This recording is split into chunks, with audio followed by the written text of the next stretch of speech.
आज हम unit first में विद्युत द्विध्रुव की निरक्षीय स्थिति में विद्युत क्षेत्र की तीव्रता की गणना के बारे में चर्चा करते हैं। इसमें भी बोका बोई जैसे अक्षीय स्थिति में हमने माना कि ये भी कोई विद्युत द्विध्रुव है जो प्लस क्यू तथा माइनस क्यू आवेशों से मिलकर बना है, जिनके बीच की दूरी 2l है। विद्युत द्विध्रुव के मध्य बिंदु O से स्मॉल r दूरी पर निरक्षीय स्थिति में, पहले अक्षीय स्थिति था तो अक्षीय स्थिति लिख दिया था, ठीक है। अब बिंदु O से स्मॉल r दूरी पर निरक्षीय स्थिति में कोई बिंदु P स्थित है जहां पर हमें विद्युत क्षेत्र की तीव्रता की गणना करना है। अर्थात ये ए भी कोई विद्युत द्विध्रुव हो गया, ठीक है। विद्युत द्विध्रुव का मध्य बिंदु O हो गया। ए और बी किस किस से मिलकर बने हैं, प्लस क्यू और माइनस क्यू आवेशों से। ये दोनों के बीच की दूरी कितनी है, 2l। बिंदु O से ए तक की दूरी स्मॉल l और O से बी तक की दूरी स्मॉल l, टोटल मिला के कितनी दूरी हो जाएगी, 2l, ठीक है।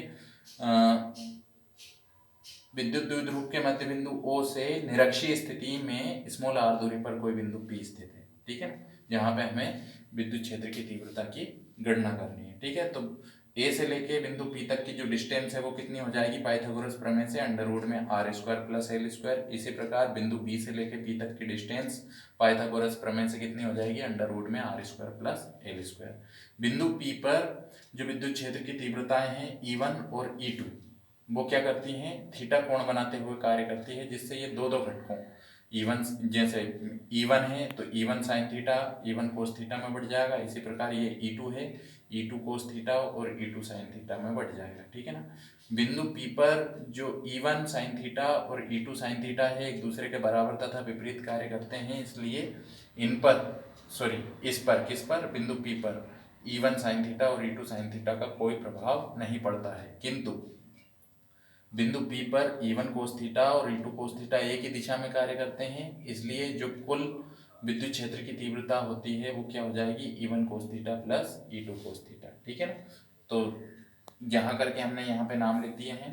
ए भी विद्युत द्विध्रुव है, प्लस क्यू माइनस क्यू क्रमशः धनावेश ऋणावेश हैं, 2l दोनों आवेशों के बीच की दूरी है, ओ विद्युत द्विध्रुव का मध्य बिंदु है, पी वह बिंदु है जहाँ पर हमें विद्युत क्षेत्र की तीव्रता की गणना करना है, आर बिंदु ओ से पी के बीच की दूरी है, E1 व E2 क्रमशः धनावेश तथा ऋणावेश के कारण विद्युत क्षेत्र की तीव्रता है। अब चित्रानुसार हमें देखना है कि चित्रानुसार स्पष्ट है कि प्लस क्यू आवेश के कारण बिंदु P पर विद्युत क्षेत्र की तीव्रता निम्न होगी। तो प्लस क्यू कहाँ पे है, बिंदु B पर। बिंदु B से लेके P तक की जो डिस्टेंस है वो कितनी है, अंडर रूट में r square plus L square. तो E1 इक्वल टू कितना हो जाएगा, 1/4 पाई एप्सिलॉन 0 के इंटू क्यू अपॉन में PP का स्क्वायर। B से लेके P तक की जो डिस्टेंस है वो कितनी है, अंडर रूट में r square plus L square का होल स्क्वायर। स्क्वायर से अंडर रूट कैंसिल हो जाएगा, तो E1 इक्वल टू कितना आ जाएगा तुम्हारे पास में, 1/4 पाई एप्सिलॉन 0 के इंटू क्यू अपॉन में r square plus L square. इसको समीकरण 1 नाम देंगे।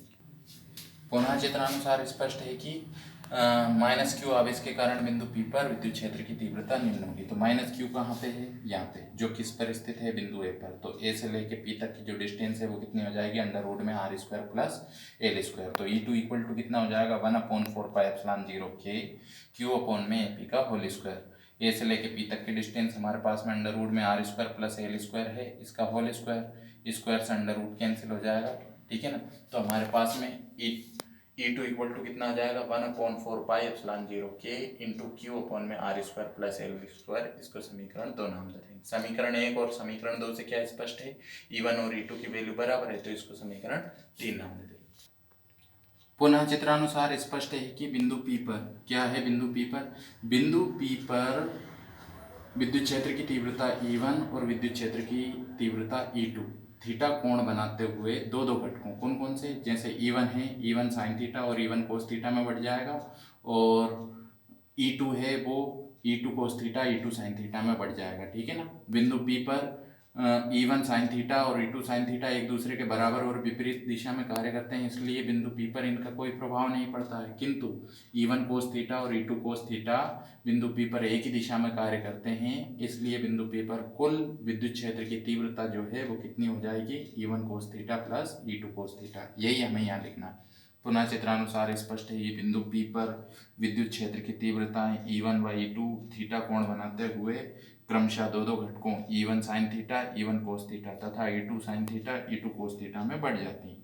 पुनः चित्रानुसार स्पष्ट है कि बिंदु P पर घटक E1 साइन थीटा तथा E2 sin थीटा एक दूसरे के बराबर तथा विपरीत कार्य करते हैं, अर्थात इनका बिंदु P पर कोई प्रभाव नहीं पड़ता है, किंतु घटक E1 cos थीटा तथा E2 cos थीटा एक ही दिशा में कार्य करते हैं, अर्थात निरक्षीय स्थिति में बिंदु P पर कुल विद्युत क्षेत्र की तीव्रता निम्न होगी। E इक्वल टू कितना हो जाएगा, E1 cos theta plus E2 cos theta. E equal to हम अब समीकरण 3 से हमें क्या पता है, E1 इक्वल टू E2, तो E2 की जगह हम कितना लिख सकते हैं, E1, तो E1 cos theta plus E1 cos theta कितना होगा, 2E1 cos थीटा, ठीक है। तो E equal to 2 into E1 की वैल्यू समीकरण 1 से रख देंगे कितनी, 1/4πε0 K इंटू क्यू अपॉन में are square plus L square, ये तो E1 की वैल्यू हुई। अब कोस थीटा की वैल्यू चित्रानुसार समकोण त्रिभुज AOP में, कहाँ है AOP, ये है AOP, ये समकोण त्रिभुज है तुम्हारा, ठीक है ना। इसको 90 डिग्री कर लेंगे, यहाँ पे भी ये भी 90 डिग्री हो जाएगा।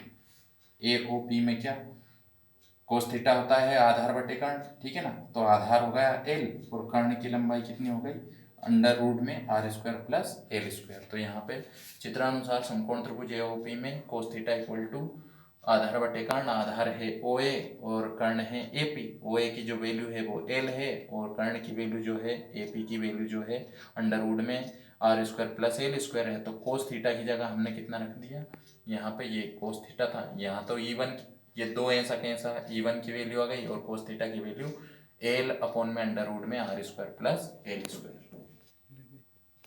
रेडी, हमारे पास में वैल्यू कितनी आई थी, E equal to 2 into 1/4πε0 K Q upon में are square plus L square into L upon में under root R square plus L square. सबसे पहले हम क्या करेंगे, 1/4πε0 को एक साथ लिख लिया, 2QL को अलग कर दिया है, r square plus L square into यहाँ अंडर रूट था, इसकी घात कितनी हो जाएगी 1/2, ठीक है ना। जब हम इन दोनों को ऐड करेंगे, ये घात 1 है, ये घात 1/2 है, मतलब ये पूरी घात है, ये आधी घात है, दोनों मिला के 1.5 घात हो जाएगी, ठीक है ना। तो इसका मतलब 1/4πε0 K इंटू पी अपॉन में are square plus L square की होल पावर 3/2 आएगी, ठीक है। ये विद्युत क्षेत्र की तीव्रता है, इसलिए इसका मात्रक न्यूटन अपॉन में कूलम हो जाएगा। और यहाँ पे 2QL की जगह अपन ने P लिखा है, वो क्यों लिखा है, क्योंकि विद्युत द्विध्रुव आघूर्ण P इक्वल टू कितना होता है 2QL, ठीक है। इसको इक्वेशन 4 नाम दे देंगे।